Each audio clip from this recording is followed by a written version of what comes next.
Hello, എല്ലാവർക്കും പുതിയൊരു വീഡിയോയിലേക്ക് സ്വാഗതം. അപ്പോൾ ഇന്നത്തെ വീഡിയോ എന്താണെന്ന് വെച്ചാൽ ചപ്പാത്തി കൊണ്ട് നമുക്ക് വളരെ എളുപ്പത്തിൽ തയ്യാറാക്കാൻ പറ്റിയിട്ടുള്ള ഒരു റെസിപ്പിയാണ് കേട്ടോ. അപ്പോൾ ഇത് തലേന്ന് രാത്രിയിൽ വീട്ടിലുണ്ടാക്കിയ ചപ്പാത്തിയാണ് കേട്ടോ. അപ്പോൾ ഇത് ഒരുപാട് ബാക്കി വന്നു. അപ്പോൾ ഞാൻ പിറ്റേ ദിവസം രാവിലെയാണ് ഈ ചപ്പാത്തി കൊണ്ട് എന്തെങ്കിലും ഉണ്ടാക്കാൻ പറ്റുമോ എന്ന് യൂട്യൂബിൽ സെർച്ച് ചെയ്ത് നോക്കുമ്പോഴാണ് ഈ ഒരു റെസിപ്പി കണ്ടത്. അപ്പോൾ ഒന്ന് ട്രൈ ചെയ്ത് നോക്കാമെന്ന് തോന്നി. അപ്പോൾ ചപ്പാത്തി നമുക്ക് ആദ്യം ഒന്ന് കട്ട് ചെയ്തെടുക്കണം. ഇതുപോലെ ചെറിയ ചെറിയ പീസസ് ആയിട്ട് കട്ട് ചെയ്തെടുക്കുക.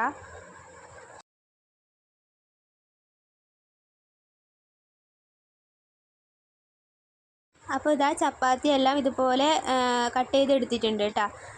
അപ്പോൾ ഇനി ഇതിലേക്ക് വേണ്ട സാധനമാണ് നീരുള്ളി, തക്കാളി, പച്ചമുളക്. ഇതൊക്കെ നമ്മളെ ആവശ്യാനുസരണം എടുക്കുക കേട്ടോ. അപ്പോൾ എല്ലാം ചെറിയ ചെറിയ പീസസ് ആയിട്ടാണ് കട്ട് ചെയ്തെടുത്തിട്ടുള്ളത്. അപ്പോൾ ഇനി ഇത് ഉണ്ടാക്കാൻ വേണ്ടിയിട്ട് തുടങ്ങാം. ഒരു ചീനച്ചട്ടിയിലേക്ക് കുറച്ച് വെളിച്ചെണ്ണ ഒഴിച്ചു കൊടുത്തിട്ടുണ്ട്. ഇനി ഇതിലേക്ക് കട്ട് ചെയ്ത് വെച്ചിട്ടുള്ള തക്കാളി, നീരുള്ളി, പച്ചമുളക് ഇതെല്ലാം ഇട്ട് കൊടുക്കുന്നുണ്ട് കേട്ടോ. അപ്പോൾ ഇനി ഇതൊന്ന് വഴറ്റിയെടുക്കാം. അപ്പോൾ ഇത് നല്ലോണം കളറ് ചേഞ്ച് ആകുന്ന വരെയൊന്നും വഴറ്റിയെടുക്കണ്ട കേട്ടോ. ജസ്റ്റ് ഇതൊന്ന് വഴണ്ട് കിട്ടിയാൽ മാത്രം മതി.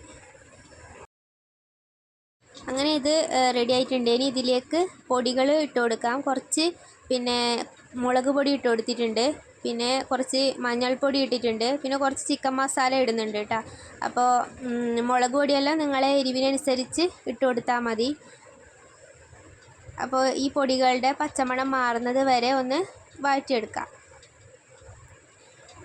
ഇനി ഈ മസാലയ്ക്ക് ആവശ്യമായിട്ടുള്ള ഉപ്പ് ഇട്ട് കൊടുക്കാം. അപ്പോൾ ഉപ്പ് ഇടുമ്പോൾ ശ്രദ്ധിക്കണം കേട്ടോ. ചപ്പാത്തിക്ക് ഓൾറെഡി ഉപ്പ് ഉണ്ടാവുമല്ലോ, അപ്പോൾ അതിനനുസരിച്ചിട്ട് വേണം ഉപ്പ് ഇട്ട് കൊടുക്കാൻ. ഇനി ഇതിലേക്ക് മുട്ട പൊട്ടിച്ചൊഴിച്ച് കൊടുക്കാം. ഞാനിപ്പോൾ ഒരു മുട്ടയാണ് കേട്ടോ ഒഴിച്ചിട്ടുള്ളത്.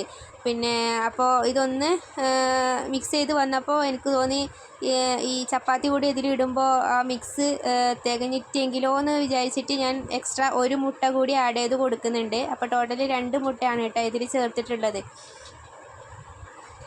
ഇതൊന്ന് വഴറ്റിയെടുക്കാം. ഇനി ഇതിലേക്ക് നേരത്തെ കട്ട് ചെയ്ത് വെച്ചിട്ടുള്ള ചപ്പാത്തി ഇട്ട് കൊടുക്കുന്നുണ്ട്.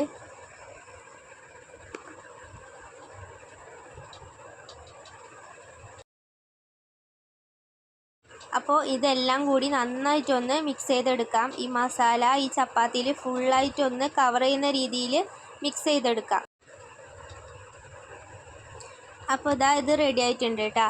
അപ്പോൾ ഇത് വളരെ എളുപ്പത്തിൽ തയ്യാറാക്കാൻ വേണ്ടിയിട്ട് പറ്റുന്നുണ്ട് കേട്ടോ. അപ്പോൾ ഇനി ഇത് ഉണ്ടാക്കാൻ വേണ്ടിയിട്ട് ചപ്പാത്തി ബാക്കി ആവണമെന്നൊന്നുമില്ല കേട്ടോ. അല്ലാണ്ട് തന്നെ നമുക്ക് ഉണ്ടാക്കിയെടുക്കാം. ടേസ്റ്റ് ചെയ്ത് നോക്കിയപ്പോൾ നല്ല അടിപൊളി ടേസ്റ്റ് ആയിരുന്നു കേട്ടോ. എനിക്ക് നല്ല രീതിയിൽ ഇഷ്ടമായി. അപ്പോൾ നിങ്ങളൊന്ന് ട്രൈ ചെയ്ത് നോക്കൂ കേട്ടോ. ഇങ്ങനെ ഉണ്ടാക്കുമ്പോൾ ചപ്പാത്തിക്ക് എക്സ്ട്രാ കറിയൊന്നും ഉണ്ടാക്കേണ്ട ആവശ്യമില്ലല്ലോ. അപ്പോൾ ഇത്രയേ ഉള്ളൂ ഇന്നത്തെ വീഡിയോ. ഇഷ്ടമായാൽ ഒന്ന് ലൈക്ക് ചെയ്യണേ. സബ്സ്ക്രൈബ് ചെയ്യാതെ കാണുന്നവരുണ്ടെങ്കിൽ ഒന്ന് സബ്സ്ക്രൈബ് ചെയ്ത് സപ്പോർട്ട് ചെയ്യണേ. അപ്പോൾ നമുക്കിനി നെക്സ്റ്റ് വീഡിയോയിൽ കാണാം. Okay, by.